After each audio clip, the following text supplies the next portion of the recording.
The creature from the Black Lagoon is one of the most popular movie monsters of all time. While it definitely wasn't the first cinematic fish person, it's pretty much become the default image in most people's heads when you think of an amphibious humanoid in film. Because of its widespread popularity, the creature would inspire numerous imitators in the years since its release. The Fishman micro-genre of fantasy film has become somewhat prominent in recent years, and this video will take a look at its origins and a few examples of films it's inspired along the way. Strap on your life jacket and grab a canister of rotenone, we're diving into the wet and wild world of Gill-sploitation.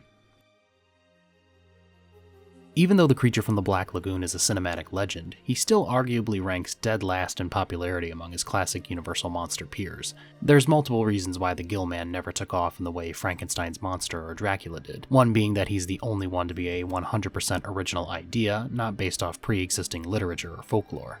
You could consider The Mummy this too, but that film was partially based on the then recent unveiling of King Tutankhamun's tomb, and the rumored curse of the pharaoh that opening said tomb would unleash. Another factor could be that the Gill Man is the only universal monster with neither a face nor voice. Almost all the classic monsters were played by genre legends such as Boris Karloff, Bela Lugosi, Lon Chaney, and Claude Rains. The Gill Man isn't portrayed with makeup effects, but rather a full-bodied head-to-toe rubber suit. Because of that, the names Ben Chapman and Rico Browning, the two actors that portrayed the creature in the original film, don't have that name recognition that the others do.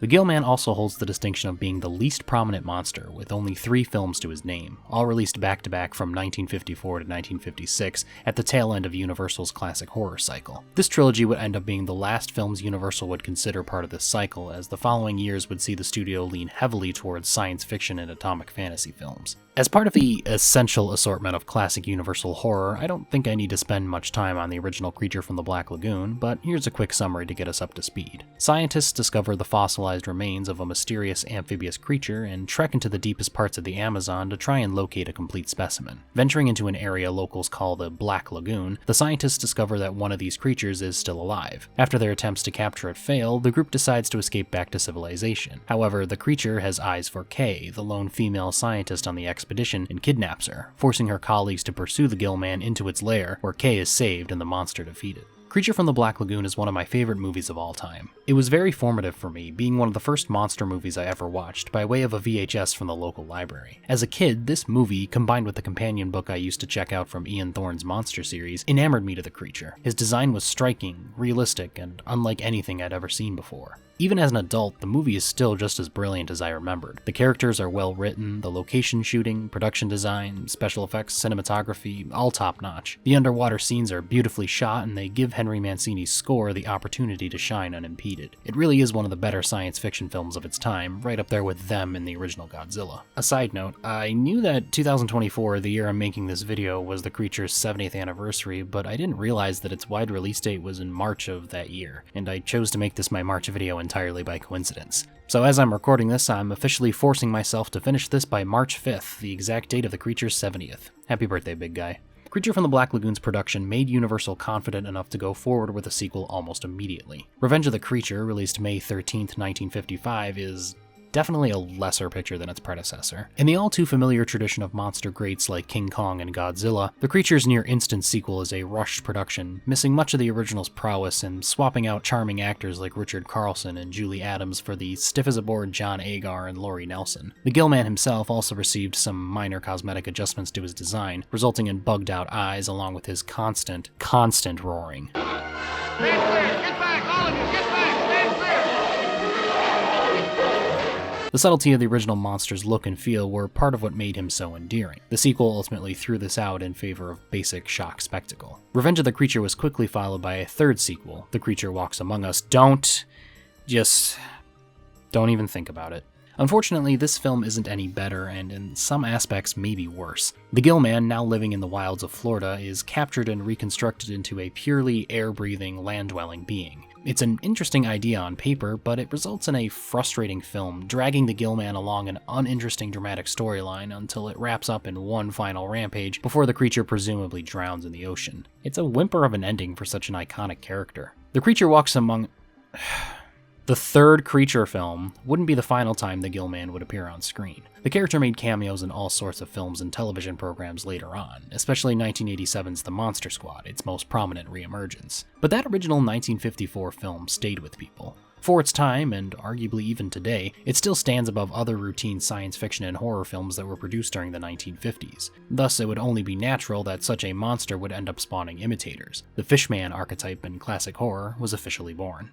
Possibly one of the first Gill-sploitation pictures was a little independent feature released just 3 years after the creature's finale. The Monster of Piedras Blancas was released in 1959, and its producer, Jack Kevin, had actually worked on the original creature film. Kevin and his crew, including director Irvin Berwick, had worked under makeup department head Bud Westmore, sculpting and crafting all sorts of creature effects for Universal films, such as the aliens from It Came From Outer Space, the mole people from the film of the same name, and of course, the Gill-man. The Monster of Piedras Blancas is not really good. It's about as standard a 1950s monster movie as you can get. Small town with a local legend, mysterious murders, a pretty boy protagonist with about as vague a scientific background as you can get. The monster is seldom seen throughout the film, hinted at mostly through shadow and tiny glimpses. Well, except around the 45-minute mark when it just walks out of a freezer holding a bloody severed head, which is one of the few, I guess you could call it, innovations the film has. It's pretty violent for its time, nearly on par with some of the shots in the original Night of the Living Dead, but not nearly as groundbreaking. The monster itself is interesting, I guess. It's about as blatant of a Gill-man ripoff as you can get. The ribbed limbs and giant hands do it no favors. According to Bill Warren's Keep Watching the Skies, the hands and feet were actually taken from the molds of other Universal projects, Mole People and the Metaluna Mutant from This Island Earth, respectively. The monster even reuses the alligator-like growls from the creature.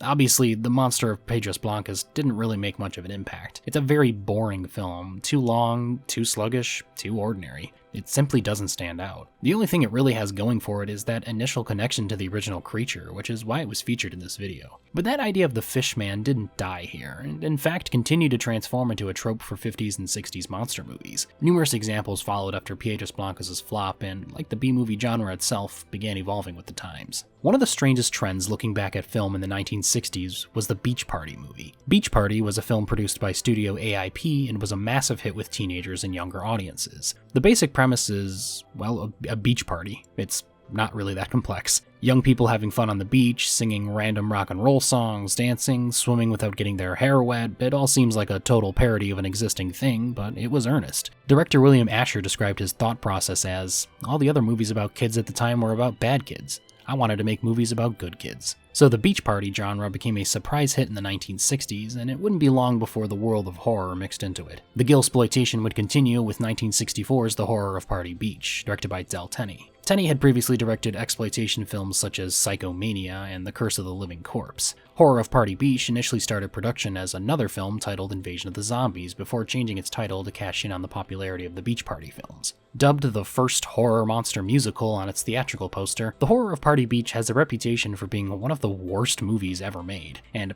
honestly, after watching it, I can see where people would think that. It's definitely not good by any means, but it's one of those films you can laugh at and enjoy. So I'd say it at least provides some form of entertainment. It's a far cry from films like The Monster of Piedras Blancas or Revenge of the Creature, which are just plain dull. There's not much to really say about the story of the film. It's, again, as typical as it comes. Teenagers partying and having a good time are stalked and killed by mutated fish people. Enough said. I'm not even really sure there was an intentional creature from the Black Lagoon influence here, especially when you consider the origins of the monsters. They're not mutated fish, but rather reanimated shipwreck victims exposed to toxic waste. And in some shots in the film, the monsters look completely different from the big fish-headed creatures advertised everywhere. And if you remember the original title of the film being Invasion of the Zombies, you start to unravel the truth behind this movie. Is it really a Gill-man-inspired creature feature, or just using the iconography of a popular movie monster to cash in on yet another popular trend at the time? Or am I overthinking a crappy little drive-in horror film from the 1960s? Yeah, let's go with that. Still, I do think it's interesting to think that this idea of a fishman monster is now not even really being associated with the original film that brought it to the mainstream. It's just kind of become part of popular culture without direct influence. Fishmen are now part of the stock horror character library as much as vampires, werewolves, and mummies. As the years went on, more and more Fishmen films were made. Films like It's Alive, Zat, Octoman, Slithis, Island of the Fishmen all evolved the concept beyond its humble 1950s origins and cementing it into the annals of horror history. Even blockbuster hits like Steven Spielberg's Jaws carried on the basic idea of the gilled lurker beneath the water, though with a more plausible and realistic edge. The 1980s would see a resurgence of the genre picture, as the children of the 1950s who had grown up on films like Creature from the Black Lagoon were now making their own films influenced by the Gill-man and his contemporaries. One such film was 1980's Humanoids from the Deep. That title alone just screams 1950s B-movie. It's at this point that I must issue a trigger warning for any viewers who have come this far.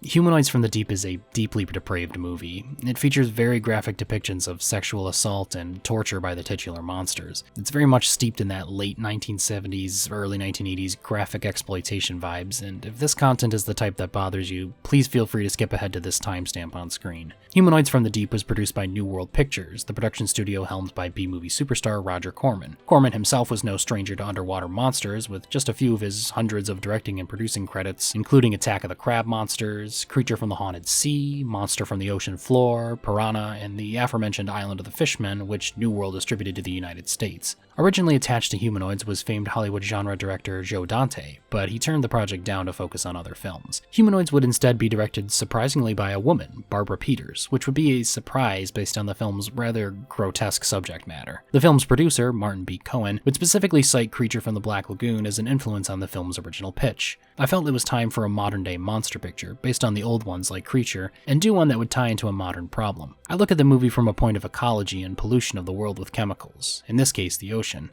and to me, that's an important problem. Cohen's environmentalist pitch fell on deaf ears with Corman, who insisted on the film's more notorious angle of having the monsters force themselves on human females. Corman even tasked a second unit to film even more explicit sequences behind Peters' back. Needless to say, Peters was not enthused by this betrayal of trust. In an interview, Peters remarked, "I never made a picture about women being sexually ravished by monsters. Humanoids is offensive to me and all of the women who worked on it." Indeed, Peters had originally shot the film with its explicit nature only implied rather than blatantly displayed on screen, but Corman's insistence on exploitative tactics to sell tickets resulted in the restructuring. And surprise, surprise, Humanoids from the Deep is exactly how it sounds. It's a gross, grindhouse-type exploitative monster movie with gore and sex aplenty. It honestly doesn't warrant much of a deep dive plot-wise. From just hearing these behind-the-scenes stories, you pretty much can make up your mind on how this type of movie will be. It doesn't really do anything new with the fishman genre we've been exploring in this video, but I included it mainly due to its prominence in popular culture. Despite Corman and crew's nasty tactics behind the scenes, Humanoids from the Deep did manage to secure a stable financial livelihood via rentals and theatrical screenings during the summer of its release. It eventually received a remake, bizarrely, in 1996. It now pretty much lives on in the minds of 80s gorehounds who enjoy its schlocky nature and ridiculous premise. I don't think it really deserves any kind of remembrance personally, but hey, that's just me. The 80s came and went with scant few Fishmen features. Jaws' massive success saw it receive the glut of undersea imitators as the years went on, and we all know what type of film it pioneered. But the creature and his guild ilk sat on the bench as horror evolved through the years. Many attempts were made throughout the decades to remake the original Creature from the Black Lagoon, but each attempt sunk to the depths. Meanwhile, in the 90s and 2000s, a young up-and-coming Mexican filmmaker by the name of Guillermo del Toro came to prominence with his feature debut, Cronos. Del Toro's mixture of the modern day with fairy tale and horror imagery became the foundation for his works. Del Toro frequently speaks of the influence these had on him as a growing youth. Some people find Jesus, I found Frankenstein. The reason I'm alive and articulate and semi-sane is monsters. Del Toro's primary inspirations from his youth include the gargantuan kaiju Godzilla and his brethren, the fantasy worlds of filmic creators like Ray Harryhausen, James Whale, and Todd Browning, and of course, the Gill-man himself. It was Del Toro's fascination with Creature from the Black Lagoon in particular that sparked work on what he agrees is his most personal project, 2017's The Shape of Water. Del Toro had worked with a Fishman creation before during his work on the two Hellboy films, but Shape of Water was something else entirely. Born from a childhood viewing of Creature from the Black Lagoon, Del Toro claims that the scene where Julie Adams and the creature unknowingly swim together as the initial germ for the project. I thought three things. I thought, hubba hubba. I thought, this is the most poetic thing I'll ever see. And the third thing I thought was, I hope they end up together. As an entry into the Fishmen catalog of films, The Shape of Water is probably the #1 contender, right up there with the original Creature from the Black Lagoon. The film is described as a fairy tale for troubled times in the home media extras, and I can't think of a greater descriptor than that. Set in 1962 Baltimore, the film follows mute custodian Eliza Esposito as she discovers a captured amphibious humanoid at the secret government facility where she works. Eliza eventually forms a deep bond and love for the creature, and with the help of her friends, tries to free him from the facility before he is killed. The Shape of Water is different from other Fishmen movies we've described in this video. Primarily, it's not exactly, or at least wasn't filmed with the intention of being a genre picture. It's not a science fiction thriller, nor an exploitative shockbuster. It's ostensibly a drama first and foremost. One of the main characters just happens to be a fish man. This was by design for Del Toro, as the film takes an almost primal look at the concept of love. In one of the featurettes included on the home media release, Del Toro describes love as a malleable shape, one that can take any form imaginable, almost exactly like water, hence the film's title. The film tackles this idea beautifully. Love is spontaneous, it's indescribable in how it forms, it's just a force that permeates existence and transcends concepts like time and image. The film's other important element is its depiction of the other. Otherness is a concept all too familiar to works by Del Toro, and is essentially this concept of an individual as being different from what oneself ascribes to, essentially the opposite of the self and the same. In The Shape of Water, this personifies most prominently with the amphibian man, of course, being a completely different species from Eliza and the other characters, but it also takes form with the characters of Zelda and Giles. In 1962 Baltimore, racial tensions were pretty hot at the time. This was smack dab in the middle of the civil rights movement, and a year later, Dr. Martin Luther King would speak at the Baltimore Freedom Rally with some 8,000 people in attendance. Eliza, Giles, and Zelda are all minorities. Eliza mute, Giles a closeted gay man, and Zelda African American. It's no coincidence nor nostalgic play by Del Toro that the film takes place during this time period and features this assortment of disenfranchised characters. The main villain, Richard Strickland, played by Michael Shannon, is a domineering sexist white man who cracks plenty of eye-rolling remarks about the characters and his own view on the world. Del Toro and Shannon even made the striking comparison that, had the film been produced during the 1950s, Strickland would unquestionably be the protagonist, and a hero at that. Richard Strickland is essentially an exaggeration and somewhat evolution of Mark Williams from the original Creature from the Black Lagoon. I realized I waxed way more lyrical with this film, more so than the video's namesake, whose anniversary it is that we're celebrating, but that's because, in my opinion, The Shape of Water is the culmination of an entire legacy of films that started back in 1954 with that original Creature film. The original Creature from the Black Lagoon was more intelligent than most monster movies of its time, but it still began life as a genre picture first and foremost. But what it brought to the minds of its audiences were differing perspectives that I hopefully was able to overview with this video. For some, it became this new type of monster, allowing for unique ways to terrify audiences, but to others, it became a character, something new yet familiar to explore in depth beyond its origins. The concept of the Fishman was not invented with the original Gill-man, but as a larger part of popular culture and iconography, it's undeniable the influence such a film had. The Fishman is now essentially part of modern folklore, his visage no longer linked to a single entity created by a studio back in Hollywood's heyday. The Fishman is now a castaway in our collective cultural imaginations, swimming through the depths of creativity to continue to inspire and ignite anew.